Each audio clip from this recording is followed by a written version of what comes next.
कांग्रेस के लोग तो बहुत परेशान थे, अभी तक तो कुछ नहीं किया, जनता ने उनका इलाज कर दिया, अब बेकार सुगबुगा रहे हैं। तो ये तो अब कांग्रेस के लोगों से पूछिए, कांग्रेस के हम कोई प्रवक्ता हैं कि उनकी बात कहें। वो तो बिस्तर पर पड़े हैं, उनका इलाज चल रहा है, मरणासन स्थिति में है, सांस चल रहा है उल्टा, तो उनका दवा बिरो हो रहा है। तो उनका पूछिए ना, उसमें हम लोग क्या कर सकते हैं बोलिए।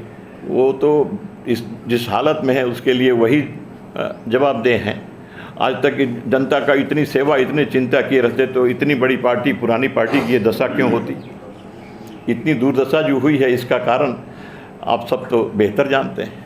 ये लोग याद करें, जब सदन में 2 की संख्या में हुआ करते थे, कभी 9 के बराबर हुआ करते थे, तो सिक्का के 2 पहलू हैं, एक हेड और टेल।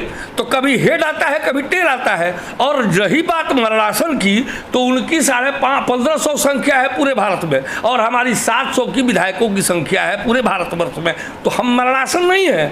आप अपनी कथनी और करनी को देख लीजिए कि जो आप सत्ता के लिए भारत की जनता को गुमराह करने का आप काम कर रहे हैं, और जिस महंगाई पर, जिस बेरोजगारी पर आपकी सरकार 2014 में इस भारत में स्थापित हुई, आज वो आपकी कथनी और करनी में जमीन आसमान का अंतर है। और जनता ये देख रही है और समझ रही है कि कब उसे क्या निर्णय लेना है। और हमारे नेता राहुल गांधी ने कहा था कि भारतीय जनता पार्टी के लोगों को, मंत्रियों को, विधायकों को डंडा लेकर के जनता खदेड़ेगी। वो उत्तर प्रदेश के चुनाव में देखने को मिला। ऐसा भारत में कभी भी ऐसा ऐतिहासिक चुनाव उत्तर प्रदेश के ऐसा नहीं हुआ था। गाली भी दिया लोगों ने, लेकिन वोट मजबूरी में किया कि एक तरफ नागनाथ, एक तरफ सांपनाथ। इसकी सोच के तहत वहाँ के लोगों ने वोटिंग किया। लेकिन वो समय दूर नहीं है जब ये स्वयं मरणासन पर चले जाएंगे, और इनकी कभी भी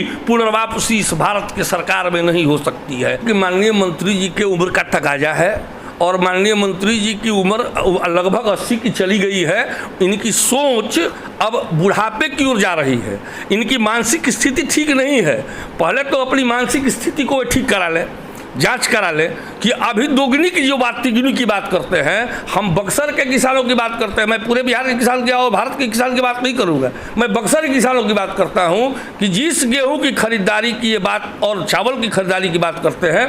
आज गेहूं की फसल तैयार है, 1750 में लिवाली यहाँ के दलालों के द्वारा, बिचवलियों के द्वारा 1750 में गेहूं की खरीदारी आज के डेट में हो रही है। और इनके जो एसएफसी के मैनेजर हैं, पर गाड़ी चावल पर 4000 रुपया पर गाड़ी इनके चावल के मैनेजर, एसएफसी के मैनेजर लोग लिया करते थे, लिया करते हैं, जिसकी मैं याचिका भी दायर कर चुका हूं। विकास जायसवाल नाम है उनका, एसएफसी के डीएम है, उनके द्वारा 4000 रुपया की वसूली होती है। और हमारे किसान औने पौने दामों पर धान की भी बिकवाली किए हैं, और औने पौने दाम पर हमारे गेहूं की भी अभी बिकवाली हो रही है। अगर मंत्री जी को देखना है तो इसी गृह जिले के हैं, धान गेहूं की कटनी हो रही है, वो चले मैदान में। अब मैं उनको दिखाता हूं कि किसान 1750 पर मजबूर है, 1700 पर मजबूर है गेहूं की बिकवाली करने के लिए।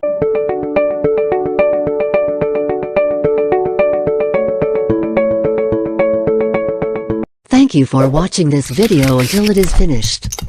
If useful to you guys, please like and share this video.